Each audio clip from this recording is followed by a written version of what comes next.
दोस्तों, आज हम वेटरनरी मेडिसिन में एंटीबायोटिक्स के रूप में उपयोग में आने वाली दो दवाइयाँ, एक बायोट्रिम और दूसरी सिफ्स्टान के बारे में जानेंगे।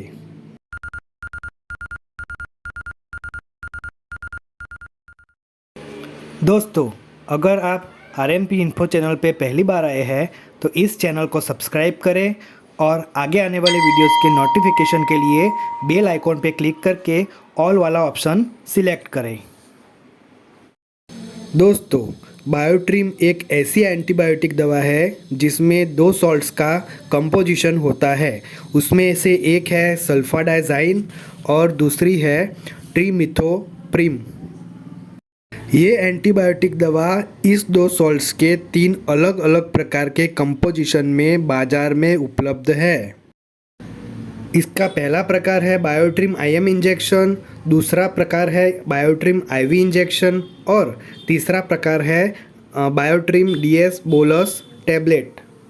दोस्तों, बायोट्रिम आईएम इंजेक्शन में सल्फाडाइजाइन सॉल्ट का प्रमाण पर एमएल 400 मिलीग्राम और ट्रिमिथोप्रिम सॉल्ट का प्रमाण पर एमएल 80 मिलीग्राम जितना होता है।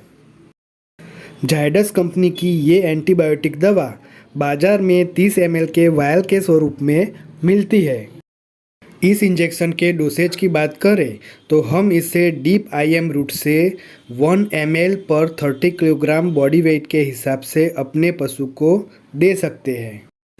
इसका मतलब ये हुआ कि अगर हमारे पशु का वजन 300 किलो है तो हम उसे 10 ml का बायोट्रिम का इंजेक्शन डीप इंट्रामस्कुलर रूट से दे सकते हैं। अगर हम इस इंजेक्शन को डीप आईएम रूट की जगह पे नॉर्मल आईएम रूट से देते हैं तो पशु को इंजेक्शन देने वाली जगह पर गांठ बन सकती है और पशु को दर्द भी हो सकता है। दोस्तों, ऐसा ही एक दूसरा इंजेक्शन है बायोट्रिम आईवी इंजेक्शन। इसमें सल्फाडाइजाइन सॉल्ट का प्रमाण पर एमएल 200 मिलीग्राम और ट्रिमिथोप्रिम सॉल्ट का प्रमाण पर एमएल 40 मिलीग्राम जितना होता है। इस इंजेक्शन के डोसेज की बात करें तो हम इसे स्लो आईवी रूट से 1 ml पर 20 किलोग्राम बॉडी वेट के हिसाब से अपने पशु को दे सकते हैं। दोस्तों, बायोट्रिम एंटीबायोटिक्स का तीसरा कंपोजिशन है बायोट्रिम डीएस बोलस। ये दवा बाजार में टैबलेट्स के स्वरूप में उपलब्ध है। दोस्तों, बायोट्रिम डीएस में सल्फाडाइजाइन सॉल्ट का प्रमाण 2000 मिलीग्राम पर बोलस और ट्रिमिथोप्रिम सॉल्ट का प्रमाण 400 मिलीग्राम पर बोलस होता है। बायोट्रिम डीएस के डोसेज की बात करें तो हम इसे 1 बोलस पर 100 किलोग्राम बॉडी वेट के हिसाब से अपने पशु को दे सकते हैं। ये दवा हम अपने पशु को ओरल रूट से दे सकते हैं। दोस्तों, बायोट्रिम आईएम इंजेक्शन और बायोट्रिम आईवी इंजेक्शन ये दोनों इंजेक्शन बाजार में 30 ml के वायल के स्वरूप में उपलब्ध है और बायोट्रिम डीएस बोलस टैबलेट्स के स्वरूप में आती है। इसकी 4 टैबलेट्स की स्ट्रिप बाजार में उपलब्ध है। दोस्तों, बायोट्रिम की इस तीनों कंपोजिशन का उपयोग हम अलग अलग प्रकार की बीमारियों में कर सकते हैं। अगर हमारे पशु को डायरिया हो गया है और वो पतला पानी जैसा दस्त करता है तो इस रोग के इलाज में ये दवा बहुत ही कारगर है। बछड़े में पतले दस्त और पशुओं में पेचिस जैसी बीमारियों में भी ये दवा बहुत ही कारगर है।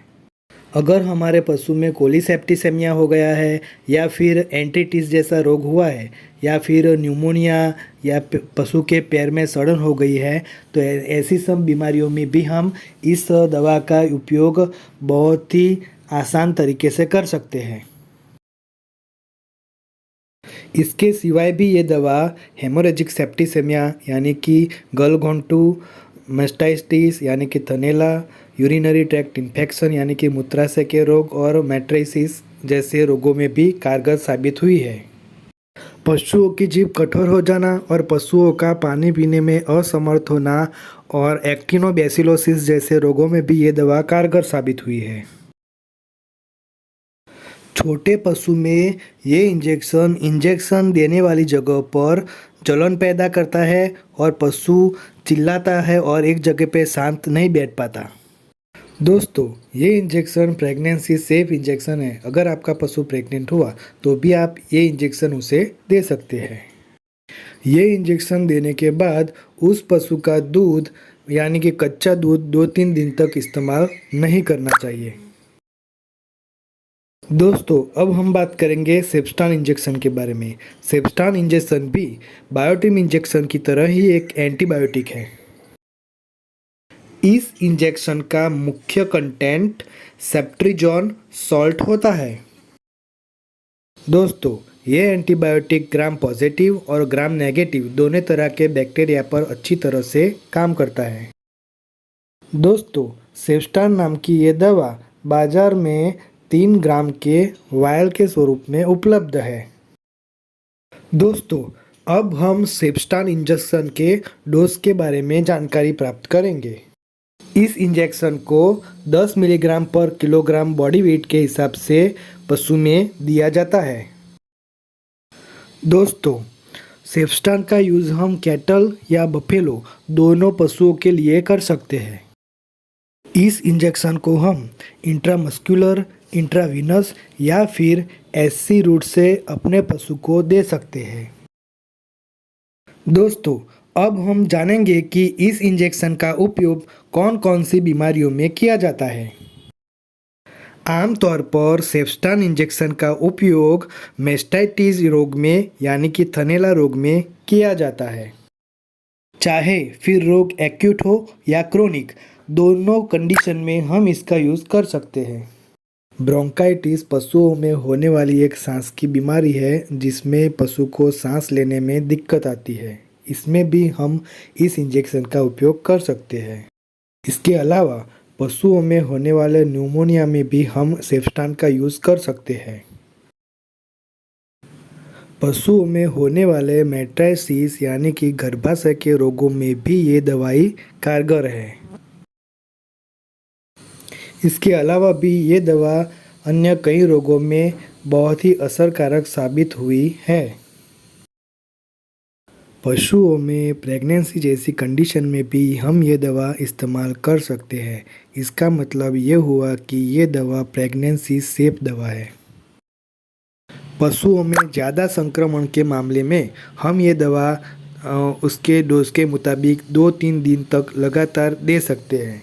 मगर कंडीशन ये है कि अगर हम ये पशु को दवा देते हैं तो उस पशु का दूध हमें 2-3 दिन तक यूज़ करना नहीं चाहिए। दोस्तों, बायोट्रिम और सेप्स्टान जैसे एंटीबायोटिक इंजेक्शन का यूज़ हमें जाने माने पशु चिकित्सक की देखरेख में ही करना चाहिए। दोस्तों, अगर आपको ये वीडियो पसंद आया है और आरएमपी इन्फो चैनल पे पहली बार आए हैं तो इस चैनल को सब्सक्राइब करें और आगे आने वाले वीडियोस के नोटिफिकेशन के लिए बेल आइकॉन पे क्लिक करके ऑल वाला ऑप्शन सिलेक्ट करें।